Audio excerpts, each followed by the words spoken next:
Si na nejaké športy ľavý? A všetky. Áno. Športový komentátor môže byť ľavý na športy? Nehrávaš ani tenis? Ja som hrával futbal ako chlapec, samozrejme ako mnohí, ale za taký klub Slovan Pravda to vtedy bol... Slovan Pravda?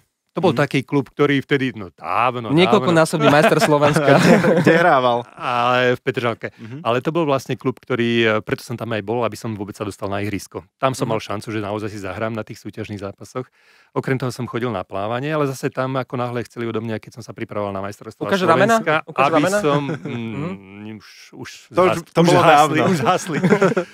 Tak ako náhle chceli odo mňa, aby som chodil skoro ráno na tréningy, okolo 6 ráno, tak som to zabalil. A potom sa mi stávalo, že som prišiel domov s mokrými plavkami, akože som bol na plávaní. Podvádzal si? Namočil som ich niekde na toalete a bol som pritom v kine. Ale do umývadla. Jasné. Do umývadla, hej?